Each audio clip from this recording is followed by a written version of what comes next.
foi um debate, mas Leandro Demore arrasou no Inteligência Limitada contra Eduardo Bolsonaro e seu comparsa. Tá escrito assim aqui, eu não tenho nenhuma responsabilidade por isso. Vamos falar sobre esta manchete e muito mais com o nosso Pedro Zambardo aqui no Plantão do Meteoro. Bora lá.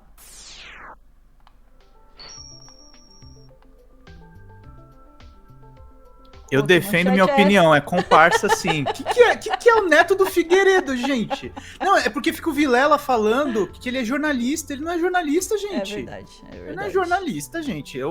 No máximo é um comentarista. Ex-comentarista da Jovem Pan. A Jovem Pan faz jornalismo, gente? Chat, digam aí pra mim. Jovem Pan faz jornalismo? Com todo respeito. Não tô falando da Rádio Pan-Americana, que foi a empresa que deu origem à Jovem Pan, mas a Jovem Pan dos anos Bolsonaro. Ela fez jornalismo? Não faz jornalismo, né, gente? Fez um outro troço ali, que era, enfim, militância bolsonarista, né? Acho que dá pra dizer que foi isso, né?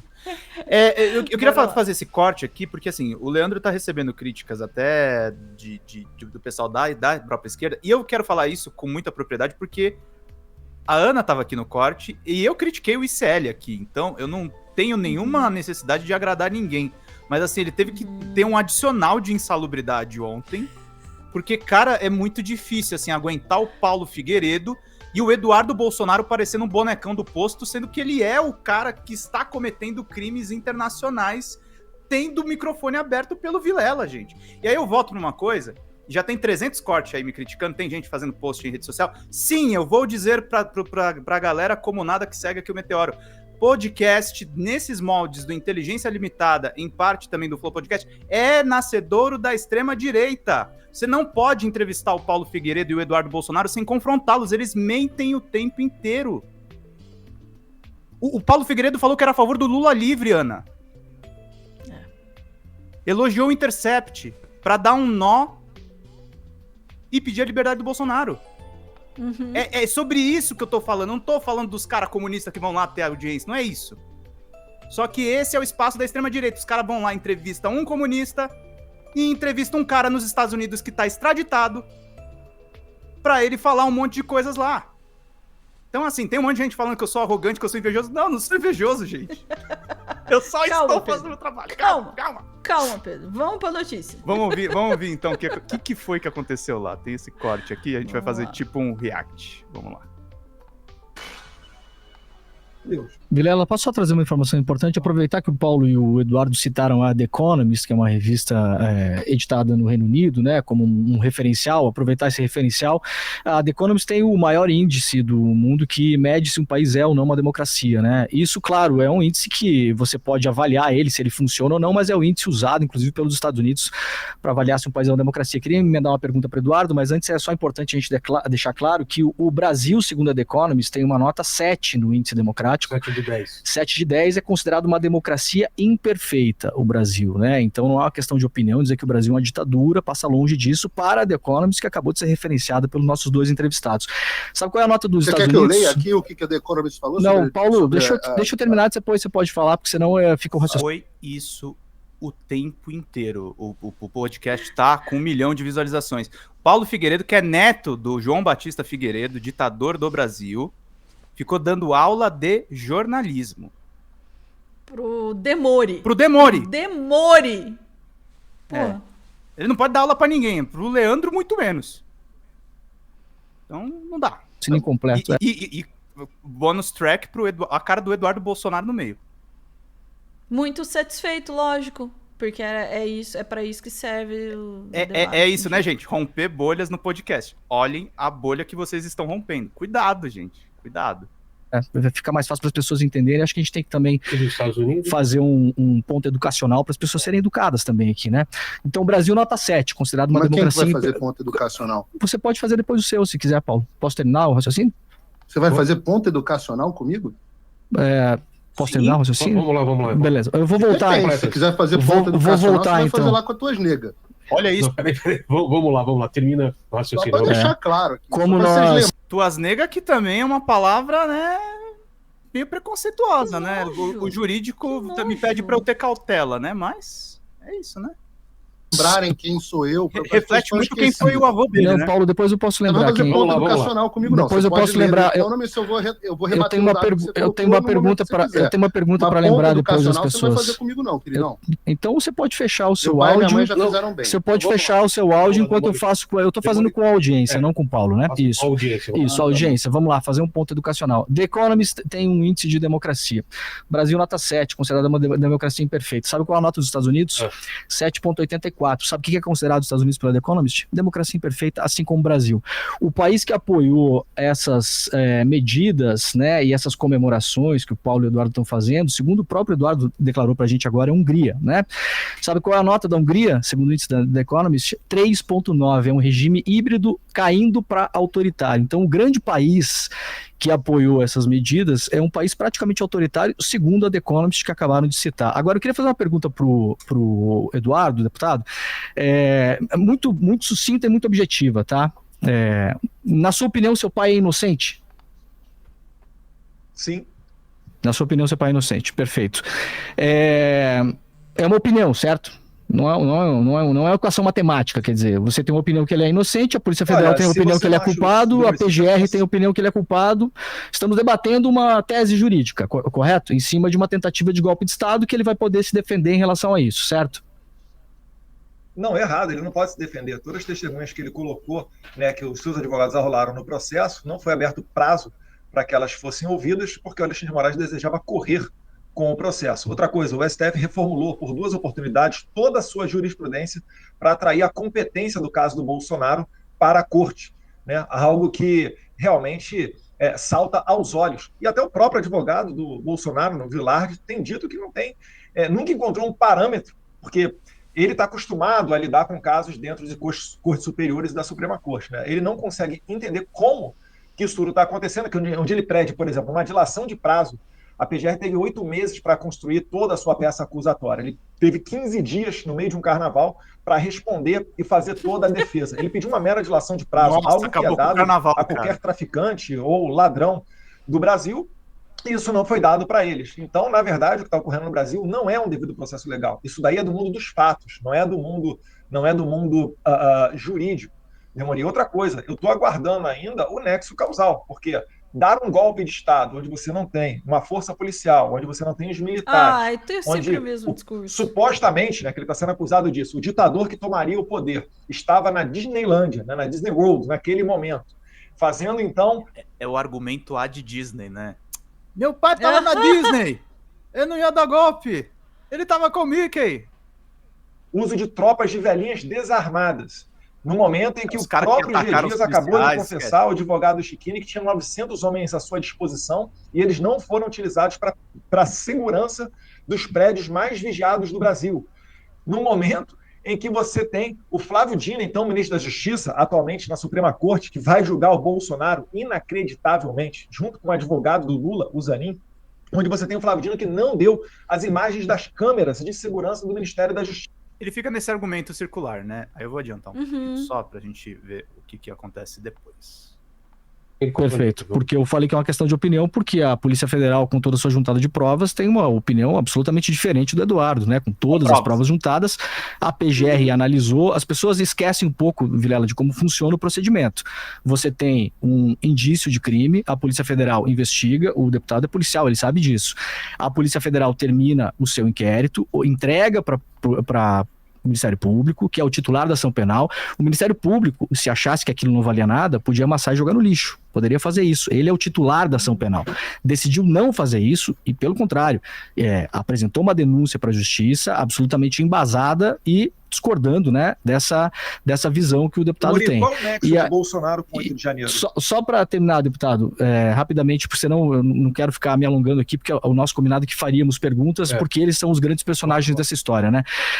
Eu só queria concluir, então, o deputado Eduardo, você fez uma comparação com o que o PT fez anos atrás, né? O presidente Lula, então, ex-presidente, estava preso, e você falou, não, a gente está fazendo, no começo da fala, ele falou, estou fazendo exatamente o que os meus adversários fizeram, que é ir para fora do Brasil, né?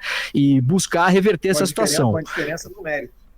Perfeito, perfeito. Mas Não foi até. a questão do Lula livre na época também, deputado, como você acha que seu pai é inocente, as pessoas também achavam que o Lula era inocente, né? Então o mérito pouco importa. Mas ninguém foi preso naquele momento. Se faz. Conta bancária foi naquele momento, né? O O Lula não ex-presidente. usou tornozeleira. Ele deu entrevista de dentro do presídio. Ele foi preso e teve uma opção de sair com Ele tornozeleira. viajar, eu tô falando assim, no curso e do se processo, negou. ele pôde viajar isso. internacionalmente, ele não perdeu o passaporte dele, ele não botou tornozeleira, ele deu entrevista de dentro. Mais uma vez eu vou trazer uma informação minha, porque foi numa entrevista do DCM. O Lula diz que quem usa tornozeleira eletrônica é pombo, correio ou bandido. Ele se recusou a usar a tornozeleira. Fato número 2. O Lula foi preso em segunda instância, não num julgamento no Supremo Tribunal Federal. Fato número 3. Sim, a campanha Lula Livre foi internacional. Foi dentro dos órgãos de direitos humanos, em cima de possíveis abusos jurídicos, e não envolveu a máquina de uma presidência da República. O que o Eduardo Bolsonaro faz, em partes, é uma simulação, sim, de um movimento vitimista, mas é muito mais grave porque ele está movendo o Trump contra o Brasil. O Eduardo quer provocar uma guerra. E aí muito me surpreende, eu volto para a crítica inicial, o pessoal tá falando que eu tô pegando no pé em cima. Esses podcasts, e eu não falo só do Vilela, tá? Eu tô falando do Monark lá atrás, do Monark Talks, ficam abrindo espaço, que isso não é uma entrevista, gente. O Eduardo tem que ser confrontado quando fala essas coisas. Eles estão abrindo o microfone para pessoas cometerem crimes. Tá? Tem uma grande diferença nisso. Não, e tem uma dinâmica aí, que é uma dinâmica que acontece muito nos debates políticos também, né? Você faz a pergunta, o cara responde o que ele quer, você responde o que você quer responder e fica por isso mesmo, e a audiência, né? Fica só olhando e não consegue fazer nada, né?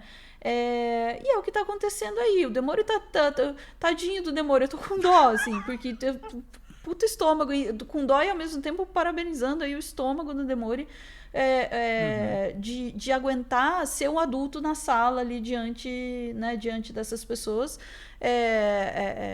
e tentar formular uma pergunta com, né, as pessoas não deixam ele formular a pergunta e ele formula a pergunta e ela não vai ser respondida. Não vai ser respondida, porque ele tá ali para falar. Aliás, ele tá ali para fazer o que o pai dele não pode fazer agora, que é ficar fazendo a defesa dele para as redes sociais, né? E dando o mesmo discurso. Não teve golpe com velhinhas, não sei o que, tarará. É o mesmo discurso, né? Então, assim, isso não é uma conversa, sequer é uma entrevista. Isso aí eu concordo. E, Ana, lembrar um pouquinho, né? A gente falou um pouco a respeito desse negócio de debates. Debates, às vezes, é meio medição de coisas por aí, né? Medição de audiência, medição de outras coisas aí que a gente... De outras partes aí. De outras partes aí. E, gente, assim, do ponto de vista de informacional, isso aí não foi um debate, tá? Eles foram para lá para entrevistar os dois... mas acabou funcionando na mesma lógica de debates, porque esses podcasts têm adotado esse formato. E uma coisa que as pessoas precisam entender: número de views no YouTube não significam que as informações veiculadas estão corretas. Você pode ver um vídeo bizarro, ele ter 2 milhões de visualizações, e eles não necessariamente te informarem. Então a gente aqui no papel de comunicação, é evidente, tá todo mundo aqui no YouTube buscando visibilidade, buscando audiência, buscando atingir as pessoas, mas informação de qualidade continua sendo escassa. Não adianta a gente achar que colocando um ponto de vista versus outro ponto de vista vai prevalecer o bom senso, como se fosse a dialética clássica do Hegel ou do Marx, entendeu? Tem a tese, aí tem a antítese, e nós vamos ter uma síntese. Não é assim que funciona, porque o que a gente está lidando aqui é economia de atenção. O que vai pegar são discursos que são mais ou menos manjados, que são basicamente arredondados, que são feitos para agradar determinada claque, não outra. Então, assim, você não vai sair desses debates a prioristicamente mais sábio, gente. Ter um processo de informação requer um trabalho muito maior, que não envolve só os vídeos com grande audiência. Senão o que o pessoal tá falando aqui, ó, tô com a TV ligada na Globo, esperando aquela chamada. A Globo, por exemplo, a Globo ganhou muita audiência no período que ela surge, porque ela era basicamente o canal mais modernizado, mais disseminado no país, E não era necessariamente sinônimo de qualidade, gente. Tinha coisa de baixa qualidade vinculada na Globo. Com qualidade técnica, mas às vezes não qualidade da informação. Então, é isso que eu queria trazer um pouco, Ana. Eu acho que a gente tem que começar a falar desses podcasts. Não é ataque, gente. Não tô atacando Vilela, não tô atacando inteligência limitada. Eu estou criticando.